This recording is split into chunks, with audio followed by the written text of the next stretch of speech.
Bonjour, c'est Daria. J'espère que tu vas bien. Je suis heureuse de partager avec toi l'évangile du jour. Lisons Jean 6, versets 44 à 51.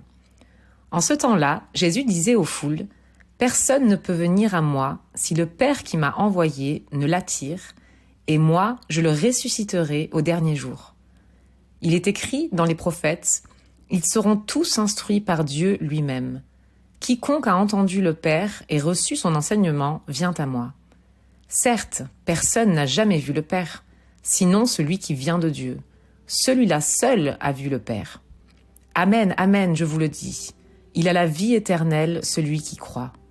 Moi, je suis le pain de la vie. Au désert, vos pères ont mangé la manne et ils sont morts.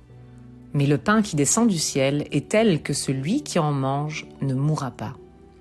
Moi, je suis le pain vivant qui est descendu du ciel.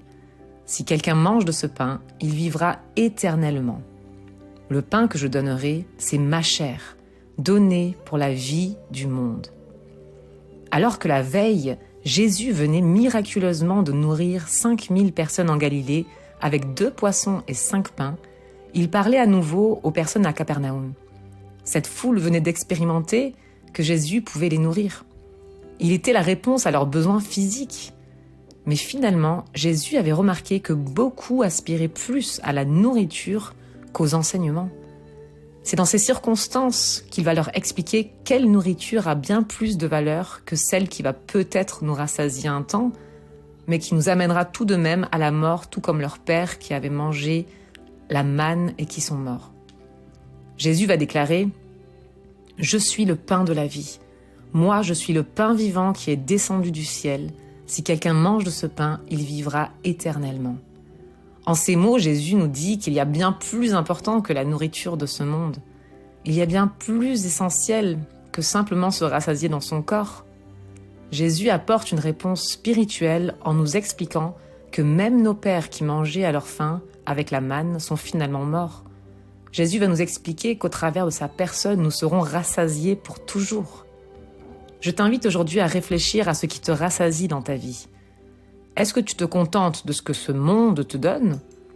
Il y a beaucoup de choses avec lesquelles nous nourrissons notre âme ici-bas. La reconnaissance, l'acceptation, la réussite, une famille comblée, l'accomplissement de projets. Ce n'est pas mauvais d'être à la recherche de ces choses. Je pense même qu'on l'est tous un peu. Mais nous devons comprendre que ce n'est pas ça qui résoudra notre véritable but. Nous avons un même besoin, celui d'être sauvés. Sans Jésus, nous sommes tous perdus. Alors on peut rechercher du bonheur et être rassasié pendant un certain temps sur terre en accomplissant certains désirs, mais aucun d'eux n'aura la capacité de nous sauver. Jésus est le seul à pouvoir nous rassasier complètement et à combler le vide dans nos cœurs. Sois encouragé et saisis la bénédiction que nous avons de pouvoir manger de ce pain de la vie. Je te souhaite une belle journée.